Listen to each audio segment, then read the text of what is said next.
मान सती तो सह नहीं पाई, क्रोध वेश में पूरी सभा ललकारने लगी। ए मुनिंदो सुनहु सभासद सकल मुनिंदा, कहीं सुनी नीन शंकर निंदा। सो फल तुरत लहब सब खाहु, भली भांति पछताव पिताहु। सती बुरी तरह से फटकारने लगी। देखो, निंदा करना भी अपराध है और सुनना भी अपराध है। जितना निंदा करने वाला फल भोगता है, उतना ही फल निंदा सुनने वाला भी भोगने पड़ता है।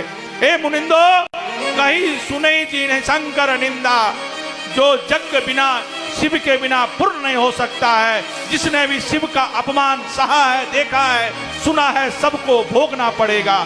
कान खलपुर सुन लो मेरे पतिदेव, भगवान शिव जगत के हितकारी हैं, उनका नाम ही कल्याण है। उनके बिना किसी का कल्याण नहीं हो सकता।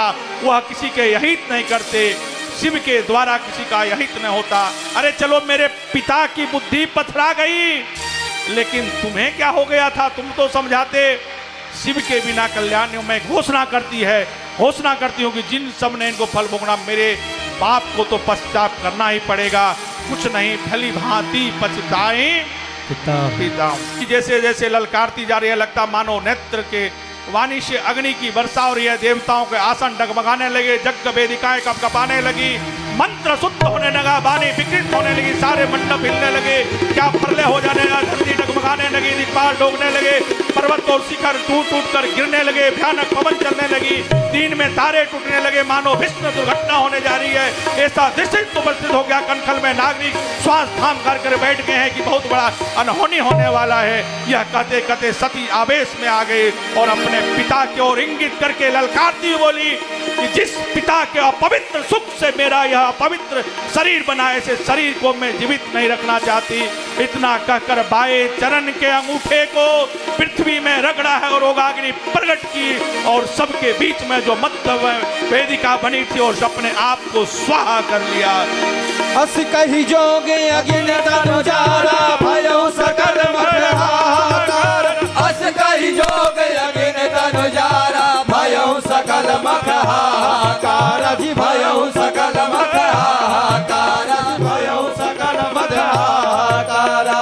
सती मरण सुन शंभुगन, लगे करन मख खीस। यज्ञ विध्वंस बिलो कि मिनु, रक्षा की मुनि। अग मंडप में हाहाकार मच गया। सती के साथ जो गण आए थे वे जग को विध्वंस करने लगे। इधर कैलाश भगवान शिव का चित्त डोलने लगा। जैसे उन्होंने ध्यान से देखा, घटना दिखाई दे गया। नारद जी ने यह सब समाचार जाकर के भगवान भोले को, कैलाश को सुनाया। जैसे सुने कि अब सती नहीं रही, भगवान ने कहा कि अरे दक्ष, तू आज तक इसलिए बचा था कि सती के सती थी, और जब सती नहीं थे तेरे साथ क्या संबंध? और भगवान ने अपनी जटा को खोल करके